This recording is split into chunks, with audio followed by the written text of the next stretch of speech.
নজর রাখবো অস্বাস্থ্যকর পরিবেশে রান্নাও চলছে, পড়াশোনাও চলছে। ত্রিপলের ঝুপড়ির ভেতর অঙ্গনওয়াড়ির রান্না এবং অস্বাস্থ্যকর পরিবেশে চলছে 40টি শিশুর পড়াশোনা। নামখানার পশ্চিম অমরাবতীর ঘটনা, সেখানে অঙ্গনওয়াড়ির অবস্থা এরকমই বেহাল। আমাদের সঙ্গে রয়েছেন আমাদের প্রতিনিধি বিশ্বজিতের কাছে যাব। বিশ্বজিৎ, এই পরিস্থিতিতে বাচ্চারা পড়াশোনা করছে, খাওয়া দাওয়াও সেখানেই ব্যবস্থা করা হচ্ছে।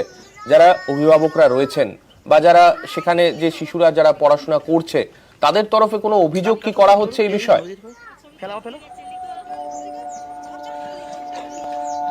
হ্যাঁ, দেখো, অভিযোগ বলতে এই যে পরিস্থিতি যেটা হয়ে রয়েছে সেটা কিন্তু আজকের থেকে নয়। যে আমফান যে ঝড়, সেই ঝড় হয়ে গিয়েছে প্রায় 5 বছর, এবং সেই পরিস্থিতিতেই কিন্তু এই যে অঙ্গনওয়াড়ি কেন্দ্রটি কিন্তু চলছে। একদিকে ত্রিপলের ছাউনি, অন্যদিকে অস্বাস্থ্যকর পরিবেশ। এবং তুমি জানো এই মুহূর্তে বর্ষাকাল, বুঝতেই পারছো বিষয়টা কতটা অস্বাস্থ্যকর পরিবেশ। এবং এই যে অভিযোগ গ্রামবাসীদের, তারা কিন্তু এই যে বিষয়টা নিয়ে পঞ্চায়েত থেকে শুরু করে বিভিন্ন দপ্তরে কিন্তু জানানো হয়েছে, কিন্তু কোনো সুরাহা হয়নি। যেটা তাদের যেটা অভিযোগ যে একটা সময়ে যখন আমফানের আগে পর্যন্ত গ্রামবাসীরা একটা মন্দিরের পাশে, যে পশ্চিম অমরাবতী গ্রাম ফ্রেজারগঞ্জের, তো সেখানে একটা মন্দির রয়েছে, সেই মন্দিরের পাশে কিন্তু একটি ঘর করে দেওয়া হয়েছিল। সেই ঘরটি কিন্তু আমফান ঝড়ে উড়ে যায় এবং ভেঙে যায়। তারপর থেকেই এই যে অঙ্গনওয়াড়ি কেন্দ্রটি কিন্তু ওই যে ত্রিপলের ছাউনি খাটিয়ে কোনো রকম ভাবে বাচ্চাদের পড়াশোনা করানো হয়, এবং সেখানেই ওই মাটিতে বসেই কিন্তু খাওয়া দাওয়া চলছে। এই বিষয় নিয়ে কিন্তু প্রশাসনের তরফ থেকে যেটা দাবি করা হয়েছে, যে গ্রামবাসীদের তরফ থেকে কোনো জায়গার আপাতত দেওয়া হয়নি, এবং সেই কারণে এই অঙ্গনওয়াড়ি কেন্দ্রটি এই পরিস্থিতি হয়ে রয়েছে। তবে গ্রামবাসীদের অভিযোগ কিন্তু উল্টো, যে এই অঙ্গনওয়াড়ি কেন্দ্রটির জন্য বারে বারে প্রশাসনকে জানানো হয়েছে, বারে বারে সবাইকে লিখিত জানানো হয়েছে, কিন্তু কেউ কোনো কিন্তু গুরুত্ব দেয়নি।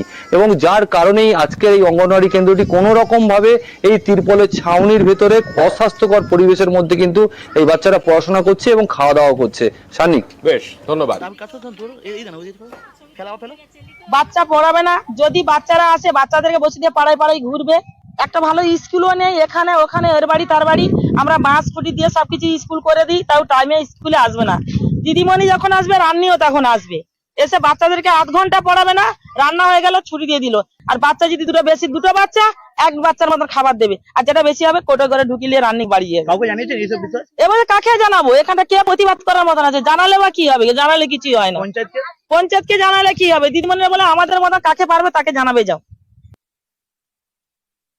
এই স্কুলটা 2007 সাল থেকে প্রথমে লোকের বাড়ি হতো, তারপরে মন্দির দেওয়া হলো। মন্দিরে কিছুদিন হওয়ার পরে ডিম সিদ্ধ করতে পারতাম না, বাইরে সিদ্ধ করতাম।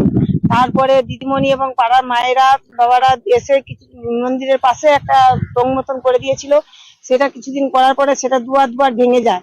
ভেঙে যাওয়ার পরে আবার করা হয়। তার করার পরে আবার যে মন্দির হয়েছে, মন্দির হওয়ার জন্য মন্দিরটার পাশে যে ছিল সেটা ভাঙা হয়ে গেছে। তারপরে এখন বর্তমানে এই অবস্থায় চলছে। কবে জানিয়েছেন বিষয়টা? হ্যাঁ, পঞ্চায়েতে জানা হয়েছে, গ্রামে জানানো হয়েছে। ওই বিষয়টা আমাদের কাছে ওই আইসিডিএস সেন্টার থেকে দিদিমণি জানিয়েছিলেন।